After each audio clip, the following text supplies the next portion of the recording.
Kili Tower is a 30-story mixed-use tower in Nairobi, Kenya.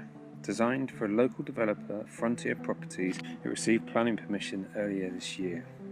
The site is located on the prow of Upper Hill overlooking Uhuru Park and the central business district. Its commanding position will give the best views of the city and will make it a landmark within the cityscape. The mixture of uses include retail at the lower levels, car parking above, restaurants and conference facilities at podium level, office and residential in the main body of the tower.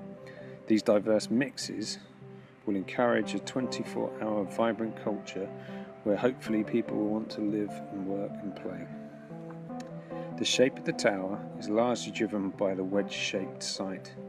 The podium fills the footprint of the land with the most efficient car parking layout.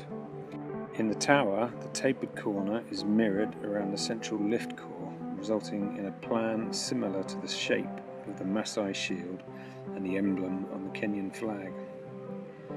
The building is a simple and powerful form constructed from raw, earthy materials that you might expect to find locally. Concrete, stone and polished terracotta form the basis of the external cladding, giving the building a solidity.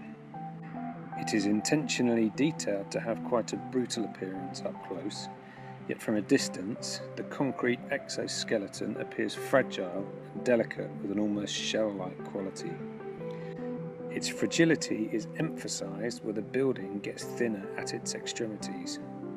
From a distance, it becomes more transparent, reflecting the plan form in the building's elevation.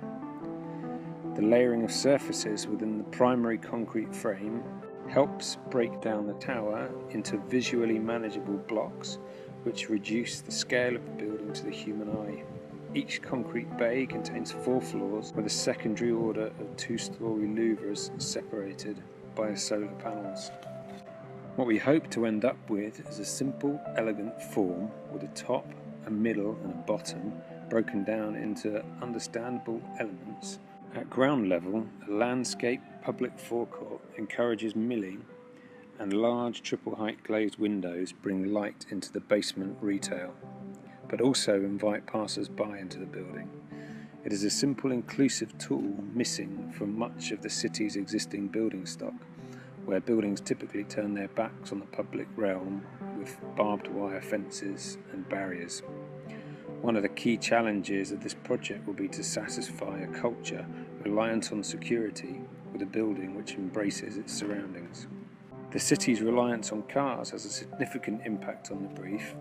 The rock bedding which forms Upper Hill means that the large car parking element is too costly to put underground. So car access is from the rear, where a gently sloping ramp winds around the central lift core with the cars parked off it. Figure of 8 circulation allows cars to turn around or change direction with ease. The restaurant is a double-height glazed volume shaded behind the concrete exoskeleton at podium level. The setback provides covered external dining and a visual break between podium base and the main tower above. The restaurant spills out onto a large, heavily planted terrace with wonderful views over the city. Above this, open-plan office space has central ventilation shafts to encourage natural ventilation even for cellular office layouts.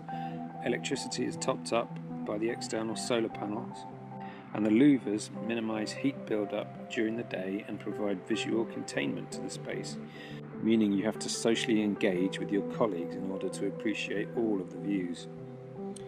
There are 4 stories of residential accommodation above the office, capped by 2 floors of penthouses. 8 apartments per floor are linked by a vertical top-lit atrium, which becomes like an internal street vented at either end. The visualizations by the Boundary team based here in London, UK, are not developer-driven, which gave a little more freedom into how the building could be expressed. Here we use a menacing cloud build-up to set the tone for the image and showed natural weathering to the building rather than the shiny blue skies typically desired in these images. Thank you for listening.